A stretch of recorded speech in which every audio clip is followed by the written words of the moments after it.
Vida consagrada con el Padre Koldo Alzola.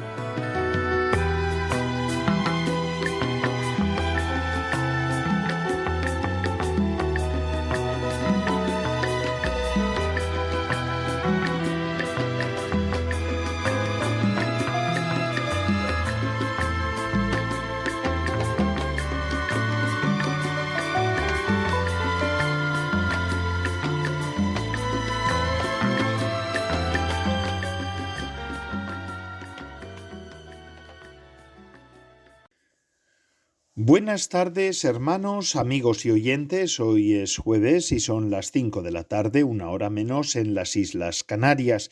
Es, por tanto, la hora de vida consagrada, aquí en Radio María. Les saluda con gusto sumo Padre Koldo Alzola, trinitario, emitiendo desde aquí, desde Algorta, Vizcaya, desde la parroquia del Santísimo Redentor donde me encuentro. Y como ya es conocido para los oyentes del programa, nos encomendamos al inicio de este programa al Beato Domingo Iturrate, nuestro patrono y protector. Saludo también a quienes nos están ayudando hoy en el control en Madrid, gracias al servicio silencioso de ellos, el que no se ve, el que no se nota, pero que es importante. Podemos emitir en esta ocasión también hoy que en este programa de Vida Consagrada contaremos con las siguientes secciones en el programa de hoy. La primera, Amaro Villanueva, con la sección Música para Evangelizar. El padre Luis Alfredo Gutiérrez Mendoza, con la sección Santos de ayer y de hoy. Y don Gilberto Fernández Escalante, con su curso de Historia de la Iglesia, de la Historia de la Vida Consagrada, ese curso pormenorizado, minucioso, de lo que ha supuesto la vida consagrada para la historia de la Iglesia. Él es historiador, es doctor en historia, aun siendo laico también. Es un colaborador laico junto con Amaro Villanueva. Y también contarán con la compañía de quien les habla, Padre Koldo Alzola, que acompañará este programa del día de hoy. Hoy que es día 12 de febrero de 2026. Ayer tuvo la audiencia general de todos los miércoles el Papa León XIV, y como manda la tradición, al entrar al aula Pablo VI, el Papa saludó a los 7.000 fieles en el pasillo, donde no faltaron bendiciones a bebés e incluso a objetos personales. Pero al llegar al estrado, el Papa, frente a la Virgen de Lourdes, encendió una vela y entonó con todos los presentes el Ave María en el día en el que se celebraba su memoria, ayer. Tras ese momento, el Papa León XIV retomó la catequesis, que volvió a centrarse en la constitución conciliar, la constitución dogmática conciliar Dei Verbum del Concilio Vaticano II. Decía el Papa que vivimos rodeados de muchas palabras, pero cuántas de ellas son vacías. A veces escuchamos también palabras sabias, pero que no tocan nuestro destino último. La palabra de Dios, en cambio, decía el Papa, satisface nuestra sed de significado, de verdad sobre nuestra vida. En este contexto, y citando la exhortación postsinodal Verbum Domini del Papa Benedicto XVI en 2010, el Papa subrayó que la Biblia no es solo un texto del pasado, sino una palabra viva. Además, saludó ayer también a los fieles de Chiclayo, en Perú, por la Jornada del Enfermo, y expresó su cercanía con los afectados por las inundaciones de nuestro querido país colombiano, por las inundaciones en Colombia. Por la tarde, en la réplica exacta de la gruta de Massabielle que existe en los jardines vaticanos, que reproduce fielmente cada detalle del lugar de las apariciones, el Papa pudo hacerse presente. El motivo de la presencia de esa gruta en el Vaticano fue una donación por parte del obispo de Tarbes, Monseñor Francesco Saverio, al Papa León XIII en el año 1902 como símbolo de devoción. Y hasta la misma acudió ayer el Papa León XIV. Un momento entrañable, ya que allí estaban esperándole un grupo de enfermos a los que el pontífice fue saludando uno a uno. A todos ellos les dirigió unas palabras muy emotivas. Rezamos por ustedes, les dijo el Papa. Les agradezco sinceramente por haber hecho este esfuerzo de venir y acompañarnos en este momento de oración aquí ante nuestra Madre María, en su memoria litúrgica Nuestra Señora de Lourdes, decía el Papa ayer. Es un día muy hermoso que nos hace recordar la cercanía de María, nuestra Madre, que siempre nos acompaña y nos enseña mucho lo que significa el sufrimiento, el amor, el entregar la vida en las manos del Señor. Además, durante esta jornada de los enfermos, el Papa también se acordó de todos aquellos que contribuyen a cuidar a los pacientes. Decía que debíamos pedir también la bendición del Señor para los enfermos siempre, pero también para los que los acompañan. Y enumeró las ciencias médicas, los médicos, las enfermeras, las muchas personas que rodean a los enfermos, especialmente en los momentos más difíciles, recordaba el Papa.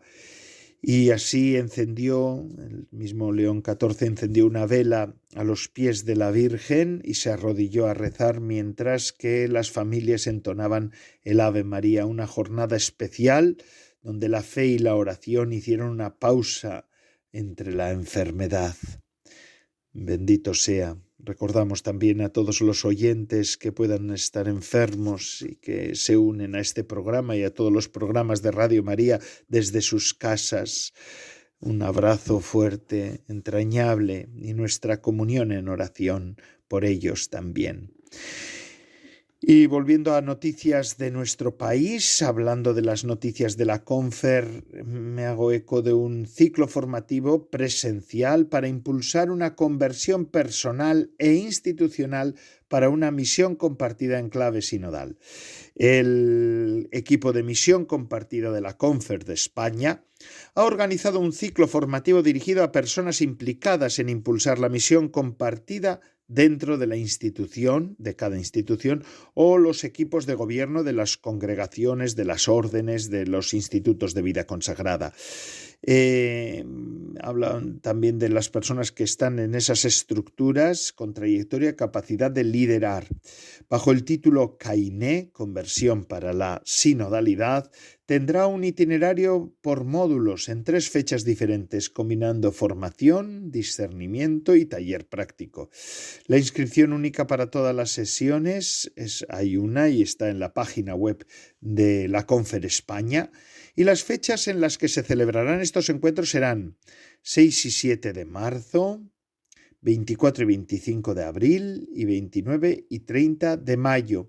En octubre de 2024, el Papa Francisco, en uno de los mensajes, habló de la sinodalidad referida a la misión compartida entre laicos y sacerdotes.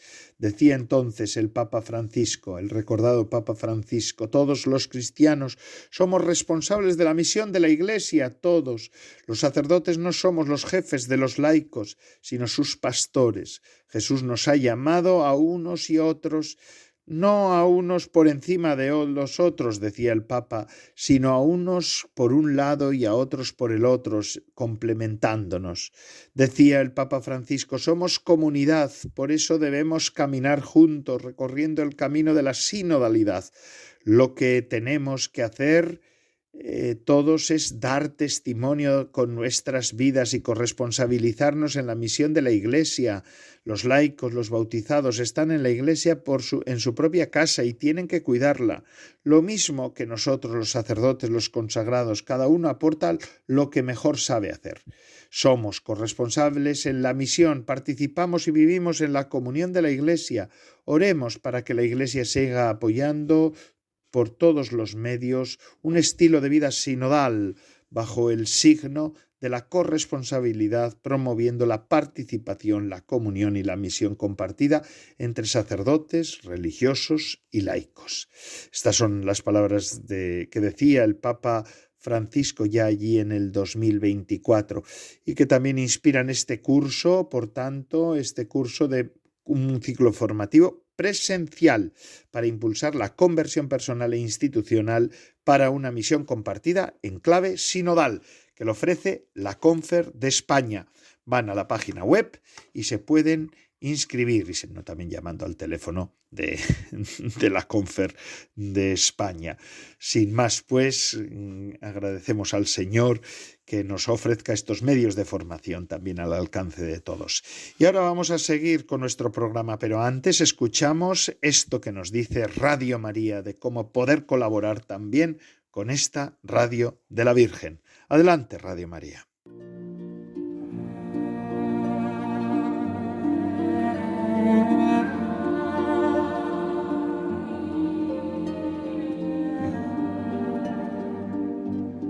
En febrero de 1858, una sencilla muchacha de Lourdes vio en una luz a una mujer joven, muy hermosa. La mujer le habló con dulzura y bondad y le encargó transmitir algunos mensajes sobre la oración, penitencia y conversión.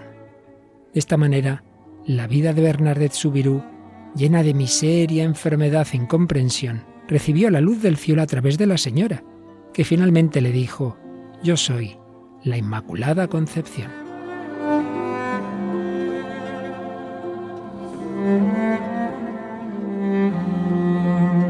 Muy pronto los peregrinos comenzaron a poner velas y antorchas que desde entonces mantienen iluminada la gruta y expresan sus preocupaciones, fe y esperanza. Radio María quiere colaborar a difundir el mensaje de conversión que la Virgen recordó a la humanidad, así como presentar ante ella los corazones de todos sus oyentes. Te invitamos a encender una vela de amor en Radio María con tu oración, voluntariado y donativo. Puedes informarte de cómo colaborar llamando al 91 822 8010 o a través de nuestra página web radiomaria.es. Radio María, la fuerza de la esperanza.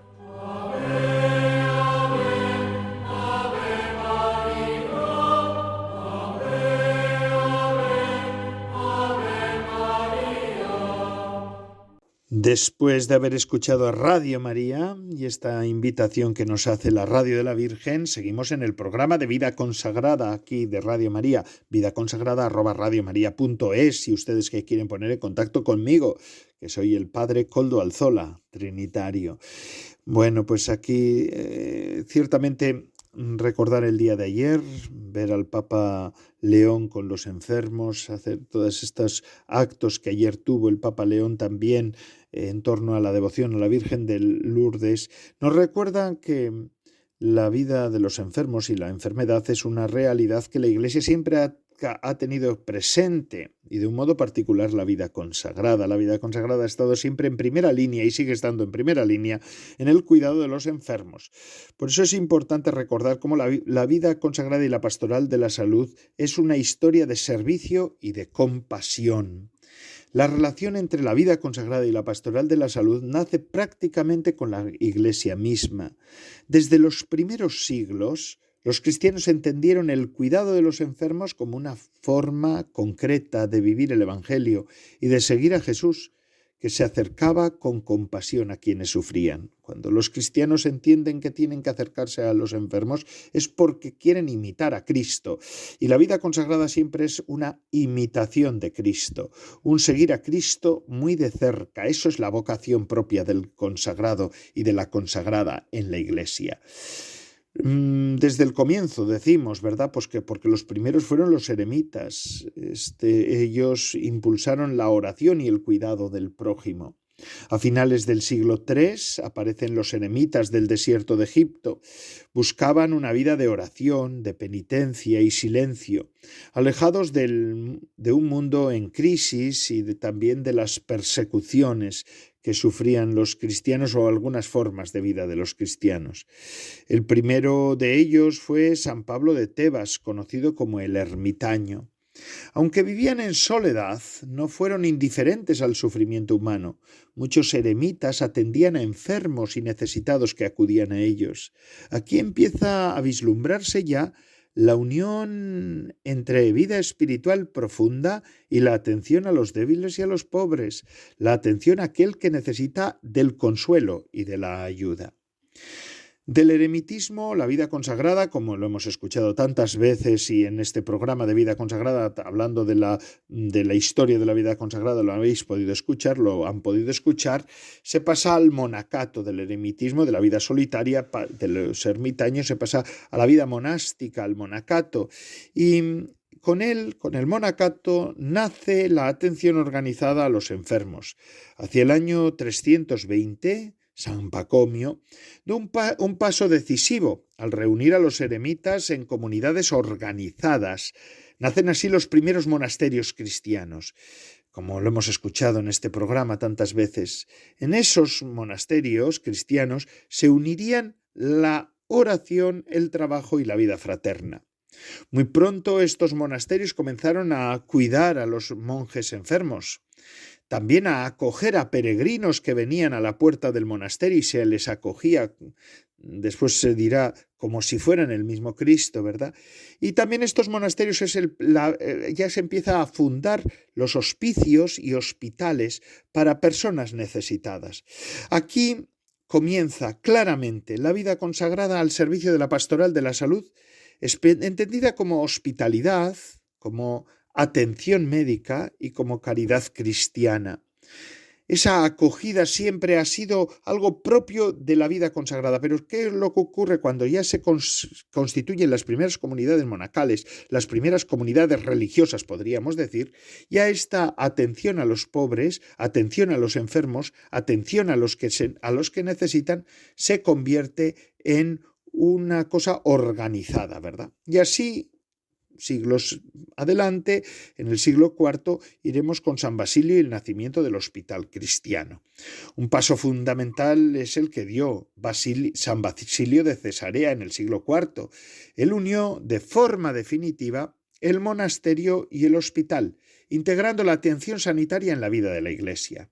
En el año 370, San Basilio fundó en Cesarea una auténtica ciudad hospitalaria, considerada por muchos historiadores como el primer hospital de la historia.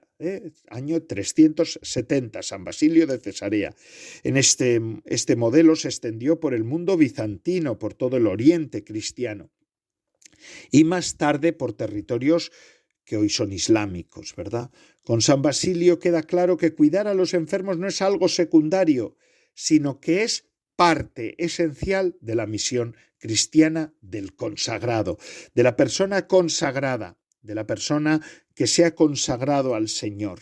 Tiene que cargar con el dolor de los hermanos que viven con él, ¿verdad? Y que están también en la sociedad. Es un planteamiento muy novedoso y a la vez muy hermoso. Y así pasamos al monacato occidental, al que se vive en Occidente, ¿verdad? En esta zona en la zona nuestra, es el monacato de San Benito. En Occidente esta tradición se consolidó gracias a San Benito de Nursia, ¿verdad? Su regla dejó una consigna muy clara. Ante todo, es la regla benedictina, ante todo y sobre todo, se ha de cuidar a los enfermos como si fueran el mismo Cristo. Los monasterios benedictinos, que ya digo que es el monacato que se vive en todo el occidente, en toda esta zona, en toda lo que es la iglesia romana, diríamos así, la iglesia unida a Roma y la iglesia del occidente que después se abrirá a América y al final para todo el mundo, pero es el occidente, pues los monasterios benedictinos crearon enfermerías, atendieron a pobres y enfermos externos, desarrollaron boticas, farmacias con plantas medicinales recogiendo el saber, conservaron y transmitieron el saber médico antiguo. Además, favorecieron el nacimiento de escuelas médicas y también universidades. Durante siglos los monasterios fueron centros de oración, cultura y sanidad en toda Europa. Durante siglos los monasterios tuvieron esa función especial. Así que ya vemos cómo se va organizando todo esto. Y luego pasaríamos dando un salto del siglo XVI al XVIII, nuevos tiempos y nuevas respuestas que da la vida consagrada, ¿verdad? Con el nacimiento de los estados modernos, la sanidad... Es verdad que hay, antes del siglo XVI hay otras formas, ¿no? Las órdenes hospitalarias eran como monasterios más itinerantes, más pequeños, se van creando, entre otras pues las órdenes mendicantes, entre los que estamos nosotros también, los trinitarios, los agustinos, los franciscanos, los dominicos. Es verdad que todos estos vivíamos, y antes las órdenes hospitalarias, se vivía la hospitalidad pues porque todos teníamos como un pequeño hospitalito en nuestras casas para poder acoger a pobres, a peregrinos, a enfermos. Pero será en el siglo XVI, a partir del siglo XVI, con el nacimiento de los estados modernos, la sanidad fue pasando poco a poco del control de la Iglesia al del Estado. Y en ese tema, hasta entonces, pues era la Iglesia la única que atendía a los pobres y a los enfermos. Y la atención a los enfermos dejó de verse solo como obra de misericordia y pasó también a ser un asunto de gestión pública. La Iglesia, en todos esos siglos, a partir del siglo XVI, de 1500 y pico, supo adaptarse y surgieron nuevas formas de vida consagrada, nuevas formas de vida religiosa, ¿verdad?, dedicadas específicamente a la sanidad. Destacan ahí figuras como San Juan de Dios, San Camilo de Lelis, San Vicente de Paúl, ¿verdad? Ellos impulsaron una nueva figura, y la figura es ese religioso, esa religiosa que se dedicaba a la sanidad, al cuidado. Ahí se juntaban la competencia profesional, ser ya formados para cuidar a los enfermos, también se juntaba y se les pedía a los religiosos y religiosas que se encargaban de esto un trato humano y cercano, y la caridad cristiana también. Ciertamente, estos religiosos y estas religiosas de las congregaciones y ya todas son congregaciones, aunque alguna es orden, ¿verdad? Orden de San Juan de Dios. Los Camilos, todas estas congregaciones y tantísimas congregaciones que surgen ahí para el cuidado de los enfermos, la atención de los ancianos desamparados. La Iglesia ha hecho una labor ingente, terrible. Todos estos han unido todas estas cosas. También la competencia profesional. Ya se ha especializado también el trato. Y son... todos estos hospitales pretendían mejorar también las condiciones de higiene, la organización, la atención al enfermo. Y esto ha llegado hasta nuestros tiempos y sigue habiendo. Hoy hay muchos religiosos y religiosas que están en ese mundo de la atención, de la pastoral de la salud de los enfermos.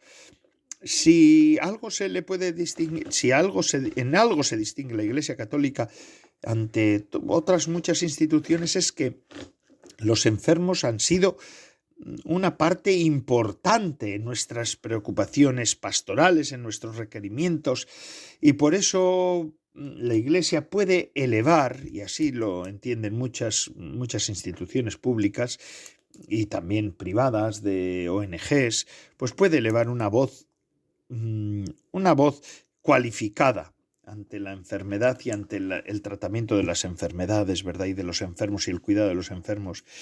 Desde atender a personas desvalidas, pobres, enfermos mentales, personas con enfermedad mental, quiero decir, hasta personas con deficiencias, que no es lo mismo, pero vamos, se entiende que está dentro de estas obras de misericordia, hasta enfermedades incurables, leproserías, enfermos con SIDA. Todo eso ha sido la tarea de la Iglesia y sigue siéndolo, ¿no?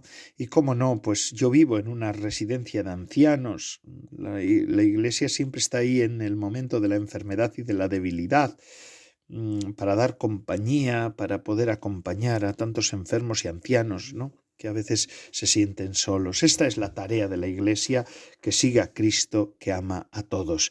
Y ahora seguimos con nuestro programa de vida consagrada, con música para evangelizar de Amaro Villanueva.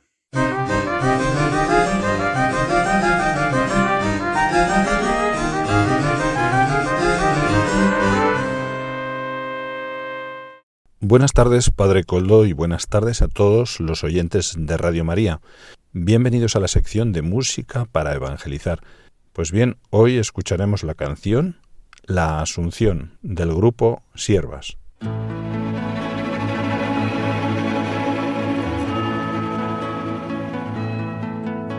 Escucho esta noche las campanas del cielo sonar y los cantos de ángeles que a tu lado hoy me quieren llevar. Llegó el momento de partir, de dejar el mundo en que viví, y a tus apóstoles amigos como madre los voy a bendecir.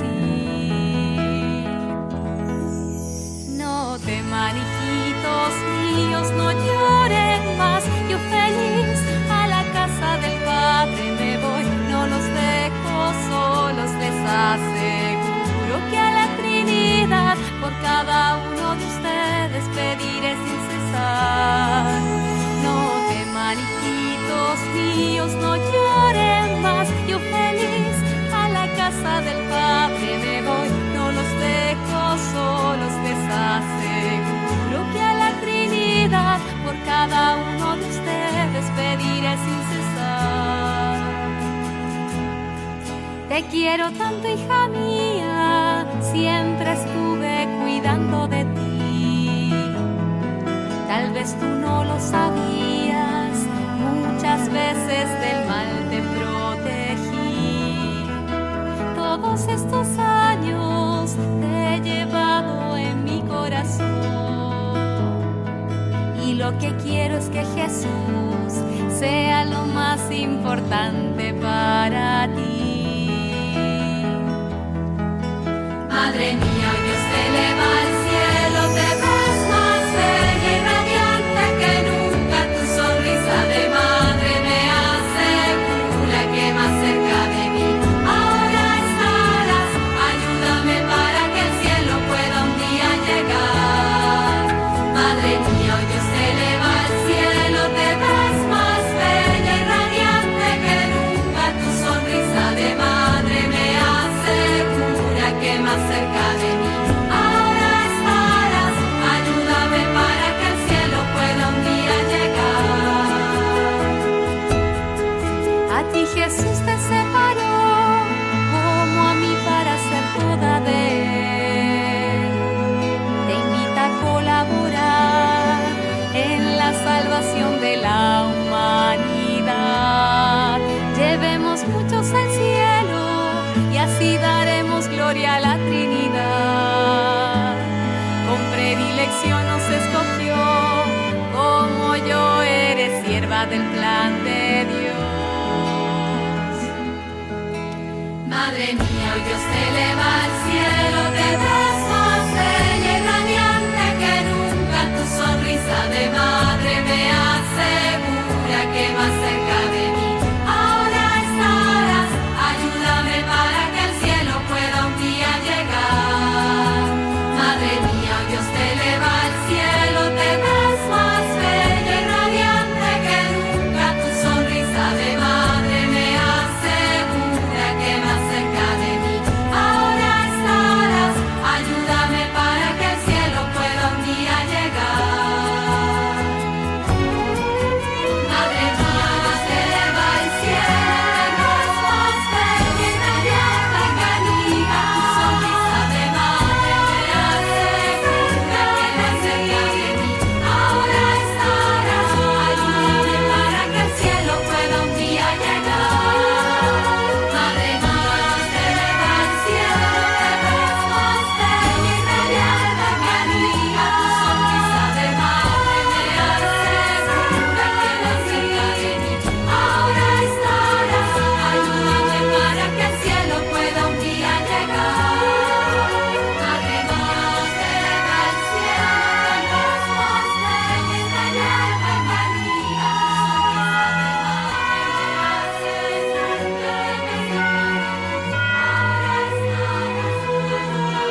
Y ahora vamos con, después de escuchar esta canción de Amaro Villanueva, a quien agradecemos su colaboración aquí en el programa de Vida Consagrada, vidaconsagrada@radiomaria.es, vamos a seguir con las siguientes secciones que nos quedan, ¿verdad? El padre Luis Alfredo Gutiérrez Mendoza, que hoy nos hablará del reformador trinitario San Juan Bautista de la Concepción, también de una cuestión sobre la Virgen de Lourdes, pero especialmente de este que vamos a celebrar, cuya fiesta celebramos el 14 de febrero, dentro de unos días, el sábado, celebramos la fiesta de nuestro reformador trinitario. Así que, padre Luis Alfredo Gutiérrez Mendoza, adelante, santos de ayer y de hoy. Muy buenas tardes, querido Padre Coldo y comunidad radioyente de esta su emisora Radio María. Les saluda nuevamente en este jueves 12 de febrero del año en curso su amigo y hermano en la fe, el Padre Alfredo Gutiérrez de la Orden de la Santísima Trinidad y de los Cautivos. Sean todos bienvenidos, mis queridos hermanos, a este espacio de encuentro, reflexión, de fe y del conocimiento de los santos que componen nuestra amada Iglesia Católica y de algunas festividades litúrgicas que también nos ayudan a vivir nuestra experiencia de fe. Por eso hoy meditaremos sobre dos grandes luces de la Iglesia. Por un lado tendremos la figura de San Juan Bautista de la Concepción, reformador de la Orden Trinitaria, a quien celebraremos de manera especial en su fiesta el próximo 14 de febrero. Y por el otro, la fiesta de Nuestra Señora de Lourdes, signo vivo de la cercanía maternal de María, especialmente hacia los enfermos y los que sufren, y cuya memoria celebrábamos el día de ayer, 11 de febrero. Acerca de San Juan Bautista de la Concepción, podemos decir que nació el 10 de julio de 1561 en Almodóvar del Campo, provincia de Ciudad Real, España. Nace en una familia de piadosos y acomodados labradores compuesta por Marcos García e Isabel López Rico. Desde su infancia, la providencia marcó su vida de modo singular. Este clima religioso de su familia le marca desde los primeros años y le orienta en los caminos de Dios. Incluso, según cuentan los relatos de su hermano mayor, que se verán reflejados posteriormente en la vida del santo, que desde muy pequeño San Juan Bautista de la Concepción practicaba mortificaciones, ayunos, cilicios, disciplinas, lecho duro, etc. Estas prácticas que realizaba a escondidas de sus padres y algunas de ellas a sabiendas de sus progenitores, quienes procuraban refrenarle con moderación. La tradición relata que Santa Teresa de Jesús visitó en 2 ocasiones la casa familiar. Tenía alrededor de 14 años el santo, hacia 1574, cuando en uno de esos encuentros Santa Teresa habría anunciado a la madre que aquel niño estaba destinado a grandes obras para la gloria de Dios. Cito las palabras del texto. Usted, patrona, tiene aquí un hijo que ha de ser muy gran santo, patrón de muchas almas y reformador de una cosa grandísima que se verá. Creció, por tanto, en un contexto complejo marcado por tensiones religiosas y profundas transformaciones en la Iglesia tras el Concilio de Trento. Sus primeros estudios de gramática los perfeccionó con los padres carmelitas descalzos en Almodóvar. Comenzó su formación en teología en Baeza, la culmina en Toledo, lugar donde conoce a los padres trinitarios calzados. Ingresa en la Orden de la Santísima Trinidad en 1580 y profesa sus votos religiosos el 29 de junio de 1581. Al culminar el santo su formación religiosa, a pesar de su escasa salud, la potencia de sus predicaciones, tanto en la Cuaresma como en el resto del año, eran tal que llegaban al corazón de los fieles que lo escuchaban. Tan es así que uno de sus compañeros le dice al superior del convento: mande al padre Juan que no predique de esa manera, que nos acaban y quitan la vida a las confesiones generales que vienen. Conociendo así la realidad de aquella orden calzada, que no era que viviera la vida religiosa muy mítica que digamos, ve con buenos ojos un conato de recolección de los padres calzados de Sevilla, de la comunidad de Sevilla, que con modos imprevistos comenzó a ejecutar el padre Dueñas, quien quería que Juan Bautista le acompañase en aquella empresa. Pero el santo en aquel entonces no estaba decidido y, apoyándose en su precaria salud, la consideración de sus pecados y el temor al que dirán por sepultarse en una aldea, se niega a ser parte de aquella incipiente recolección. Pero después de salir de Sevilla y viviendo una tormenta con truenos, relámpagos y demás, repentina, cuando iba de camino, siente que es un llamado de Dios para abrazar la recolección. Así que queda, como lo afirma él mismo en sus escritos, queda recoleto con voto y con obligación, con deseo y con voluntad. Esto le lleva a percibir la necesidad de una renovación espiritual más profunda de la orden, centrada en la pobreza, la vida comunitaria auténtica y la fidelidad al carisma original. Sin embargo, el camino de la reforma no fue sencillo. Enfrentó resistencias internas, incompresiones, persecuciones, incluso de sus propios hermanos religiosos. A las dificultades religiosas se sumaban las presiones políticas y culturales de su tiempo, donde toda reforma generaba incluso sospechas. Impulsado por una profunda convicción interior, emprendió el arduo viaje a Roma para solicitar la aprobación pontificia de la reforma. A pesar de innumerables obstáculos, fatigas y peligros, perseveró con fe heroica. Durante el camino tiene algunas tentaciones de ingresar a la orden de los carmelitas, quienes le proponían tomar el hábito carmelita y así no pasar por esas dificultades. Sin embargo, persevera en su decisión de llevar a cabo la recolección de la orden trinitaria. La primera casa de la Reforma se estableció en España, convirtiéndose en faro espiritual y modelo de la nueva observancia. Desde allí, la Reforma se extendió progresivamente, dando frutos de renovación evangélica. San Juan Bautista de la Concepción murió el 14 de febrero de 1613.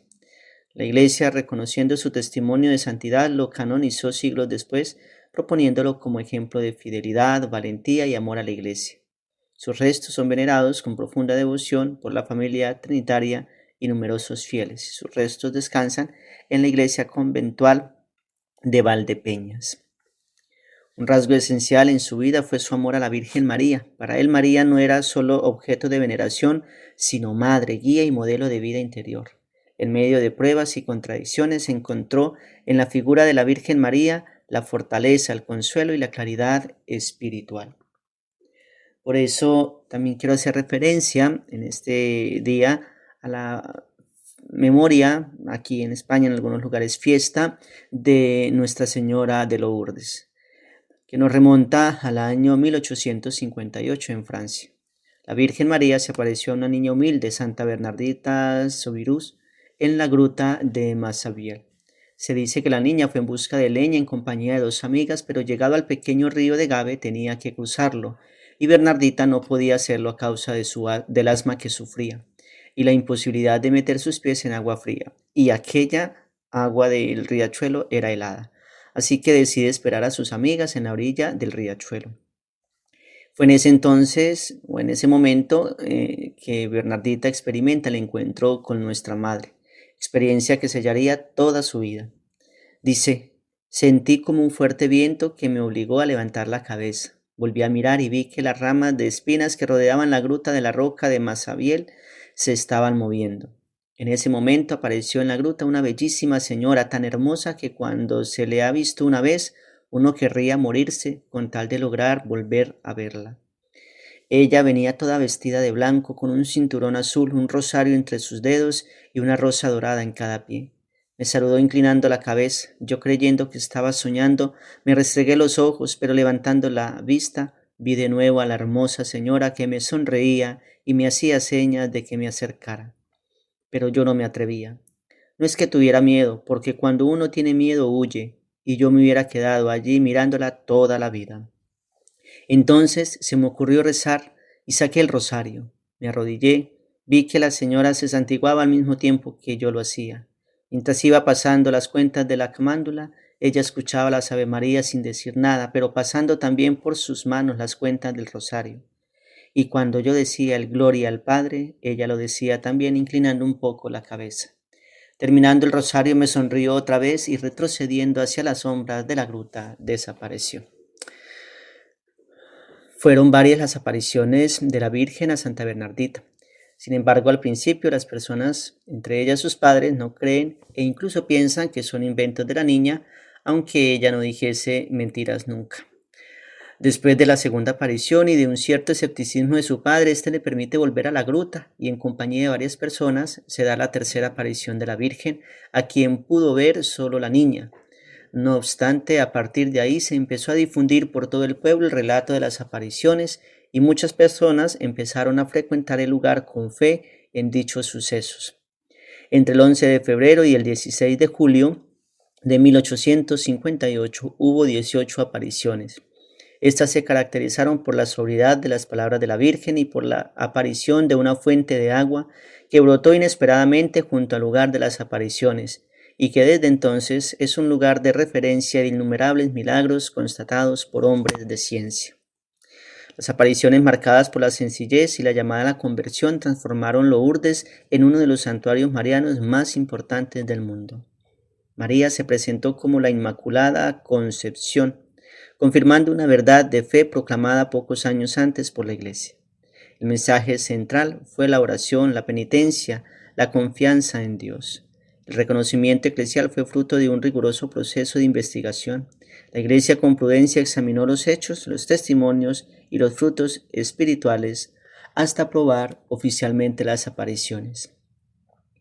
Lourdes se convierte en un lugar de esperanza para los enfermos. Numerosos testimonios de curaciones y gracias espirituales fortalecieron la fe del pueblo cristiano. Por ello, el 11 de febrero es celebrado en muchos lugares como Jornada Mundial del Enfermo, invitando a la oración, la cercanía y la solidaridad con quienes sufren. Al contemplar, mis queridos hermanos, la vida de San Juan Bautista de la Concepción y el mensaje de Lourdes, podemos descubrir un llamado común: confiar radicalmente en Dios y vivir una fe auténtica. San Juan Bautista de la Concepción nos enseña la valentía de la reforma interior, la fidelidad en la prueba y la importancia de la vida espiritual profunda. La Virgen de Lourdes nos recuerda la ternura maternal de María y la esperanza incluso en medio del dolor. Hoy, en un mundo marcado por la prisa, la incertidumbre, la fragmentación, estos testimonios siguen siendo actuales. Nos invitan a volver a lo esencial: oración, conversión, caridad y confianza en Dios. Mis queridos hermanos, que el ejemplo de este gran santo reformador y la intercesión de Nuestra Señora, la Virgen de Lourdes, fortalezca nuestra fe. Que aprendamos a mirar a María como madre cercana y que, como San Juan Bautista de la Concepción, vivamos con generosidad y fidelidad nuestra vocación cristiana. Y concluimos nuestro programa del día de hoy con la intervención de don Gilberto Fernández Escalante en este curso que nos da de historia de la Iglesia. Don Gilberto Fernández Escalante hoy habla de un momento, como estábamos hablando de los agustinos, pues hay que hablar también pues de uno de los agustinos que ha formado parte de la historia de la orden agustiniana, ¿verdad?, de San Agustín, que es Martín Lutero y toda la reforma protestante, toda la ruptura dolorosa que tuvo la Iglesia en esos siglos, ¿verdad? Vamos a adentrarnos también. La vida consagrada no puede esconder lo que ha ocurrido en los siglos de historia. La vida consagrada es la historia. La historia de la vida consagrada es la historia de la misma Iglesia, ¿no? Porque la vida consagrada sí es algo de la Iglesia, es parte de la Iglesia. Y siempre hemos estado ahí, acompañando a la Iglesia, y a veces, pues, también dentro de la Iglesia, de la vida consagrada, tenemos que purificar, tenemos cosas que purificar, y es así, y tenemos que aceptarlo. La humildad es uno de los modos más propios de la vida consagrada, y entonces en ese sentido es interesante poder adentrarnos también y entender lo que ocurrió. Adelante, don Gilberto Fernández Escalante. Un saludo cordial y fraterno a todos nuestros oyentes de Radio María. Hoy finalizamos ya en nuestro ciclo dedicado a las órdenes mendicantes, ¿no? Y más concretamente estos últimos días habíamos estado viendo a la Orden de Ermitaños de San Agustín. Hemos considerado que para cerrar este recorrido lo mejor era hablar de una figura un tanto diferente, pero a la vez decisiva para la historia religiosa del occidente cristiano. Martín Lutero, quien fuera fraile agustino, sacerdote y doctor en teología, cuyas acciones y cuyos tesis, pensamientos, acabarían desembocando en el nacimiento de la llamada Reforma Protestante. Y es importante señalarlo desde el principio, porque Lutero no nace fuera de la Iglesia, sino dentro de ella, y más aún dentro de una de las grandes órdenes mendicantes de la Baja Edad Media. Bien, en primer lugar, ¿qué podemos decir sobre su contexto? Pues Este es el de una Europa tardomedieval en transformación. El Sacro Imperio Romano-Germánico, lugar donde él estaba incardinado, ¿no?, se iba consolidando ya desde el siglo XIV en un proceso de afirmación política de los príncipes alemanes. Desde la Bula de Oro de 1356 son los electores, los príncipes electores, 3 de los cuales eran eclesiásticos, quienes elegían al rey de romanos. Y poco a poco el imperio dejó de ser un instrumento de cohesión cristiana para convertirse en un escenario de tensiones entre intereses locales y poderes universales. Al mismo tiempo, en regiones como los Países Bajos y territorios próximos se desarrolló la devotio moderna, de la que ya hemos dado aquí algunas pinceladas, ¿no?, que era no otra cosa que un movimiento de renovación espiritual que buscaba una vida cristiana más interior, más austera y centrada en la oración y la reforma de las costumbres. Los hermanos de vida común, al que perteneció, por ejemplo, Tomás de Kempis, surgieron hacia 1358, hasta 1380, y son un ejemplo muy claro de esta tendencia. Este ambiente de búsqueda de reforma, unido a un elemento nuevo, la expansión de la imprenta, creará un terreno perfecto para la rápida difusión de las ideas de Lutero. Como se ha dicho, la imprenta funcionará como una auténtica revolución propagandística, ¿no?, y por primera vez un mensaje religioso puede difundirse masivamente en lengua vernácula. Pero si hay un elemento central en el contexto de Lutero, ese es el problema de las indulgencias. Como explica Santiago Domínguez, aunque el papado no recurriera de forma directa a ellas en el siglo XV para financiar sus grandes obras, sí que se las concedió a monasterios y diócesis, lo cual creaba un enorme beneficio. Las indulgencias habían existido desde siglos atrás y en ocasiones habían servido para financiar templos o catedrales. Sin embargo, en el siglo XV y comienzos del XVI, su proliferación y utilización abusiva terminaron debilitando la vida espiritual de muchos fieles. Como ya advirtía en el siglo pasado Johann Huizinga, ¿no?, en la Baja Edad Media se produjo, era corriente, ¿no?, una espiritualidad cada vez más exterior, ritualizada e incluso mecánica. Lutero percibió que la predicación, dadas las circunstancias, se había dejado de conducir al pueblo a la oración interior y citaba el mandato evangélico recogido en Lucas de orad continuamente. En este sentido son muy duras las palabras que le dirige al Papa León X en 1520. Dice así: esta ignorancia y esta opresión de la libertad son promovidas con diligencia por la enseñanza de muchos pastores ciegos, que incitan y empujan al pueblo a un celo por estas cosas, pero sin enseñar jamás la fe. En segundo lugar, hay que ver cuál es el origen de su reforma, porque esta tiene lugar dentro de su orden. Él entró en los agustinos tras un episodio muy famoso, conocido por todos, ¿no?, la tempestad en el bosque, que le hace prometer que será monje. Ingresa en la orden, es ordenado sacerdote y llega a ser doctor en teología por la recientemente fundada Universidad de Wittenberg. Dentro de su propia orden, Lutero se identificó con el sector reformista, ¿no?, los agustinos observantes, frente a los claustrales, que estaban más acomodados. Por supuesto, él se opuso de lleno y de pleno a la unificación de ambas ramas, porque temía que el celo reformador quedara sofocado por la tibieza. Esto es clave. Lutero en su origen no se ve a sí mismo como un destructor, sino como un reformador. A este respecto, en una de sus tesis afirma: la Iglesia necesita una reforma que no sea obra de un hombre, sino obra solo de Dios. En 1517 publicó sus famosas 95 tesis y su éxito fue enorme. El pueblo recibió con entusiasmo su crítica a los abusos y también sus sermones en lengua alemana. Por todo esto fue citado en 1518 a juicio en Augsburgo, del cual no se retractó. Pues como Lutero era reticente o refractario a reconocer que se había equivocado, el Papa expidió la bula Exsurge Domine, condenando varias de sus proposiciones. Y en 1521 el emperador Carlos V lo convocó a la Dieta de Worms. Allí Lutero vuelve a negar su retractación y es Federico III, el sabio de Sajonia, quien le ayuda a escapar y le permite continuar difundiendo sus ideas, tomándolo bajo su propia protección. ¿Qué podemos decir sobre su doctrina? Bueno, en primer lugar, aquí estamos entrando ya al núcleo, ¿no? Primero, Lutero se apoya en una lectura intensa, minuciosa de la carta a los romanos, que será su texto predilecto.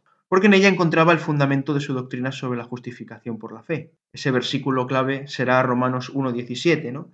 El justo vivirá por la fe, justus ex fide vivet. Para Lutero el Evangelio no es principalmente un llamado a imitar a Cristo mediante obras meritorias, sino aceptar con fe que Cristo ya ha realizado la salvación. Por eso, en el prólogo de su traducción al Nuevo Testamento escribe: esta es la pieza más importante del Nuevo Testamento. Todo hombre cristiano debería tener trato con ella todos los días como el pan cotidiano de las almas. Y por contraste, despreciaba la carta de Santiago, diciendo que es una epístola de paja, porque a su juicio no expresa con claridad esa doctrina central de la justificación por la fe.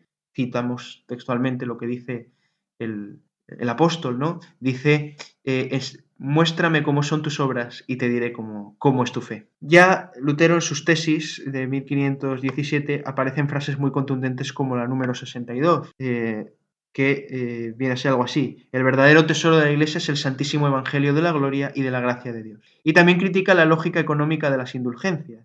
Las indulgencias que los predicadores proclaman como las mayores gracias lo son en la medida que favorecen el lucro. Y concluye: son las más pequeñas de las gracias comparadas con la gracia de Dios y con la piedad de la cruz. Aquí está la ruptura.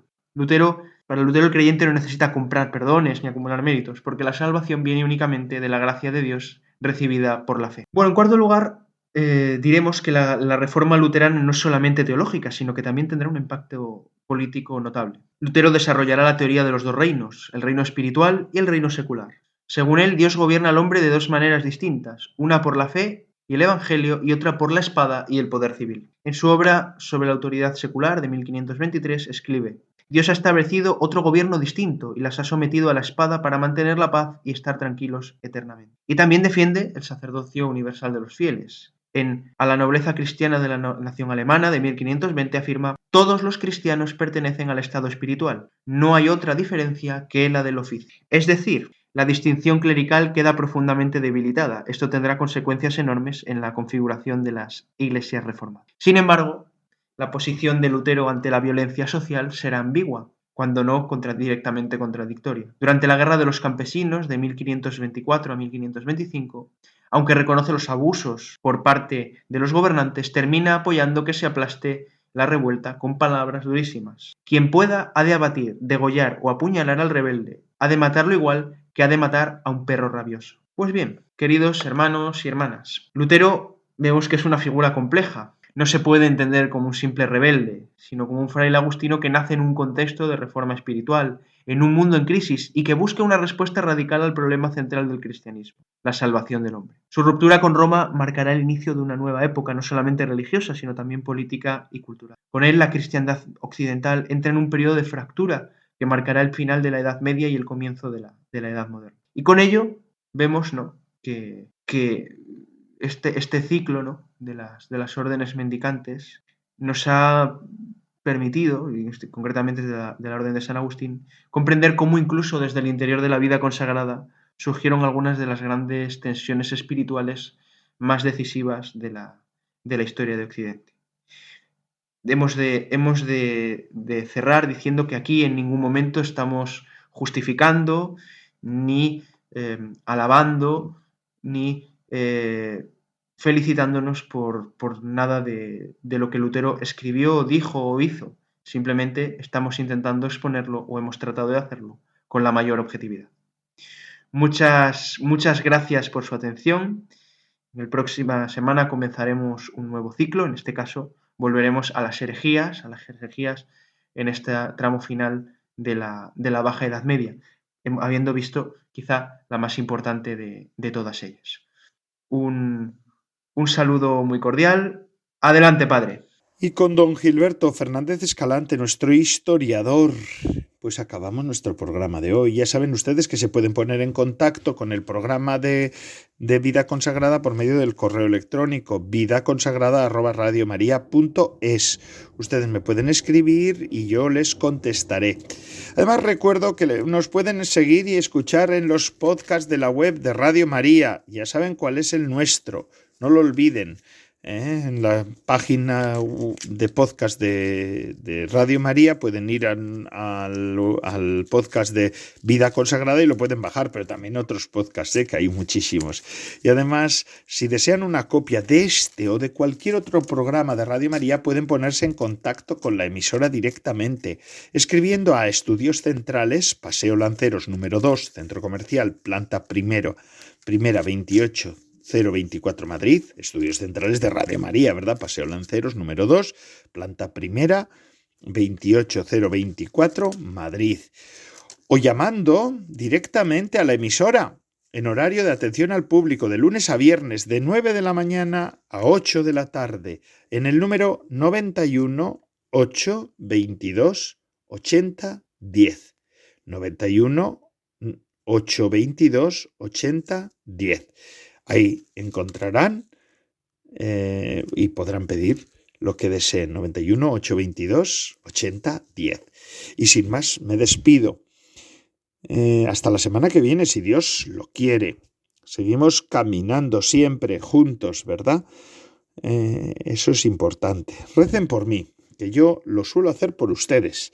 Así que recen ustedes por mí. Y me despido impartiendo la bendición del Señor. La bendición de Dios Todopoderoso, Padre, Hijo y Espíritu Santo, descienda sobre todos ustedes y les acompañe siempre. Hasta la semana que viene, si Dios lo quiere. Padre Koldo Alzola, Trinitario.